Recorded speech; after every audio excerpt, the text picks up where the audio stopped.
Assalamualaikum warahmatullahi wabarakatuh. Jumpa lagi di channel Ade Fahrul. Ini adalah episode kedua dari buku berjudul Bagaimana Menyikapi Perbedaan Mazhab dalam Ilmu Fikih. Ya, bukunya yang seperti ini ya, bisa dimiliki oleh kaum muslimin atau siapa saja seharga Rp9.000 yang di luar ongkos kirim. Buku ini buku mungil ukuran A6, jadi bisa di kantong dan juga singkat, padat, yang ditulis oleh pakarnya. Sekarang kita masuk mengenai mazhab Maliki. Mazhab Maliki pemimpinnya adalah Malik bin Anas al-Asabi dari kabilah Asbah di Yaman. Namun beliau lahir dan wafat di Madinah tahun 93 Hijriah sampai 179 Hijriah. Beliau berguru dengan banyak ulama dari kalangan tabi'in, antara lain Ibnu Syihab Az-Zuhri ahli hadis, kemudian Robi'ah ahli logika. Dia tidak pernah keluar dari Madinah, jadi di dalam Madinah terus ya, di kotanya. Pernah Khalifah Harun al-Rasyid memanggilnya untuk mengajarkan anak-anaknya di Baghdad. Tapi apa jawaban Imam Malik? Ini menarik sekali ya. Ilmu didatangi, bukan mendatangi. Nah, itu prinsipnya. Kalian akan mulia jika memuliakan ilmu, dan akan hina jika kalian menghinakan ilmu. Jadi kalau kita mau berguru, datang langsung, bukan gurunya yang datang. Selama ini kan kita ya di tempat ya, misalnya di kelas atau di suatu kampus, sama-sama datang ya. Tapi kata si Imam Malik itu harusnya kita mendatangi gurunya supaya berkah dan supaya dapat ilmunya. Akhirnya Khalifah memerintahkan anak-anaknya untuk mendatangi Imam Malik. Jadi anak-anaknya Khalifah langsung datang ya ke Imam Malik untuk berguru dan duduk bersama murid-murid lainnya. Jadi kita datang ke gurunya. Kalau sekarang kalau kita les, gurunya datang ke rumahnya karena dibayar mungkin ya. Zaman dulu kan guru nggak dibayar, jadi kita harus datang menjemput ilmunya. Mazhab Maliki lebih banyak berpegang pada riwayat ya, baik dari hadis atau dari ungkapan dan kebiasaan para sahabat dan tabi'in. Usul atau sumber hukum mazhab Maliki adalah Al-Quran, hadis, ijma, kebiasaan penduduk Madinah, pendapat sahabat, qiyas, maslahat, adat, syad al-zariyah, istihsan, dan istisab. Banyaknya sumber hukum dalam mazhab Maliki menyebabkan kitab-kitab mazhab Maliki relatif tebal-tebal. Jadi buku tebal-tebal ya. Jadi memang zaman dulu itu kalau seorang imam atau penulis atau filosof ya, selalu menulis buku tebal-tebal. Semua pemikirannya tentunya berdasarkan Quran hadis ya, dan beberapa hal yang menjadi kebiasaan masyarakat dituliskan. Dan lebih terinci biasanya karena tebal tentu terperinci. Beda dengan zaman sekarang, bukunya nggak terlalu tebal ya. Di antara yang istimewa dalam mazhab Maliki adalah menjadikan maslahat sebagai sumber hukum. Atas dasar ini, mazhab Maliki menolak hadis ahad karena bertentangan dengan maslahat. Seperti jual beli tidak bisa dibatalkan. Nikah tidak perlu ada saksi, dan air mustakmal masih boleh digunakan selama belum berubah rasa, warna, dan aromanya. Nah, itu perbedaan dalam hal fikih.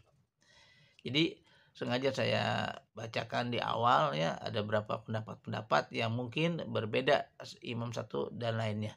Nanti di akhir episode kita akan jelaskan bagaimana kita mensikapinya di tengah perbedaan yang ada. Kemudian berikutnya mazhab Syafi'i.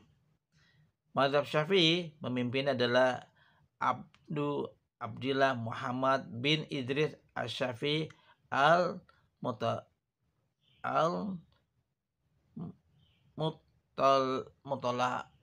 saya agak susah ya.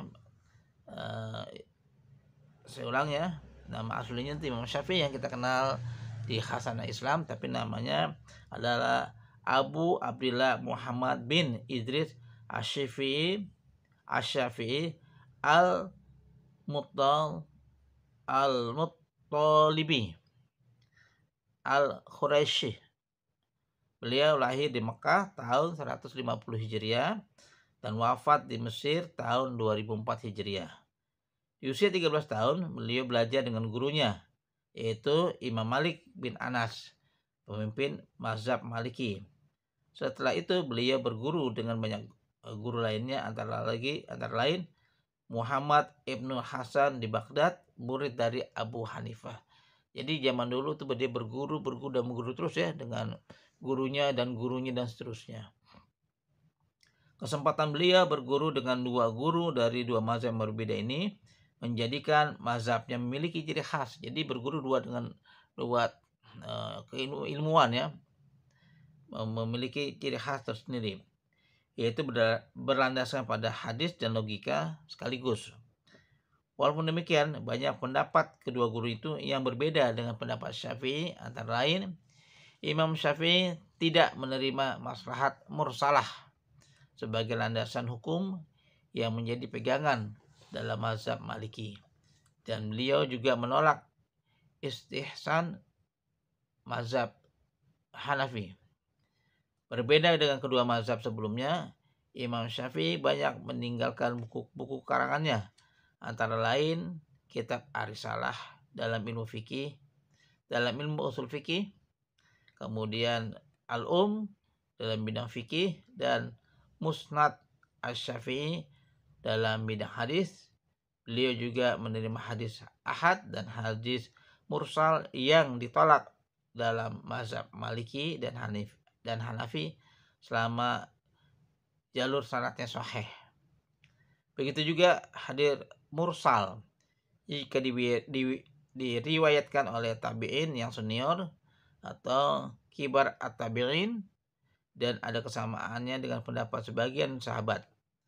Mazhab Syafi'i juga dikenal dengan mazhab yang banyak berpegang pada azas kehati-hatian atau ihtiyat, sehingga pendapatnya terkesan lebih sulit, seperti sentuhan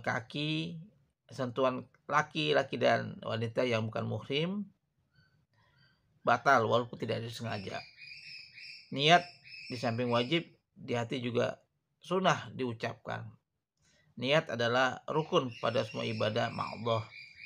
Air mustakmal yang kurang dari 2 kulah tidak boleh digunakan lagi karena tidak dapat digunakan lagi bersuci, dan nikah harus ada wali dan 2 saksi. Nah, ini kan kita harus pahami sehingga kita bisa memegang pendapat kita yang tidak boleh kita tentangkan setelah kita belajar, khususnya membaca buku ini. Kemudian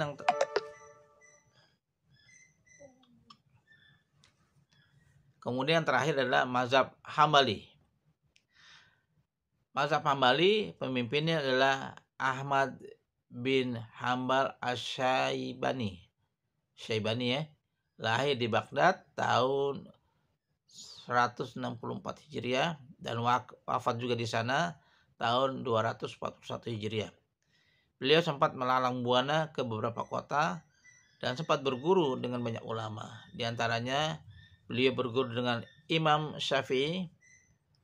Usul atau sumber hukum mazhab Hambali adalah Al-Quran, Sunnah, pendapat sahabat, Ijma' dan Qiyas. Mazhab Hambali lebih mengutamakan hadis dibanding logika, walaupun hadisnya lemah sekalipun. Dan seringkali imam mazhab memiliki lebih banyak dari satu pendapat dalam satu masalah, karena ada sejumlah hadis yang bertentangan dan kesemuanya sahih. Nah, itulah beberapa hal. Jadi bila ingin lebih lengkap bisa miliki buku ini yang diterbitkan oleh Yayasan Media Netra Sehati, dan yayasan ini adalah bergerak dalam bidang pengelolaan pendidikan tunanetra. Salah satu upaya kami di Yayasan Media Netra Sehati ini untuk membuat buku yang kecil sederhana ini untuk pembiayaan operasional teman-teman tunanetra dimanapun berada.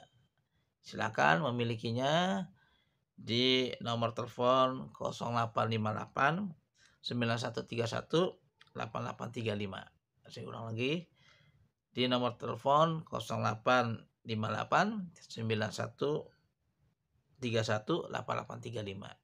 Miliki untuk masjid, komunitas, untuk musola, karena buku ini sangat murah ya, Rp9.000. Dan ini juga untuk operasional Yayasan Media Netra Sehati di Tebet Timur, Jakarta Selatan. Terima kasih, dan kita akan lanjutkan nanti untuk membacakan bab-bab lainnya yang juga sangat diperlukan. Misalnya, apakah kita perlu atau harus bermazhab? Kemudian apa saja kita belajar? Apakah kita harus belajar dengan satu mazhab saja atau mazhab-mazhab lainnya? Apa itu ilmu fikih ya? Kemudian apa pentingnya belajar ilmu fikih dan apa hukum mempelajari ilmu fikih? Bagaimana menyikapi perbedaan mazhab dalam ilmu fikih yang sekarang sangat tajam ya? Nah, kita dengan baca buku yang singkat ini akan mempunyai nilai toleransi atau nilai perbedaan-perbedaan ada kita hilangkan, tapi persatuan atau kesamaan yang harus kita kedepankan. Apa saja kok terjadi ya perbedaan fikih atau perbedaan mazhab yang ada di Indonesia khususnya.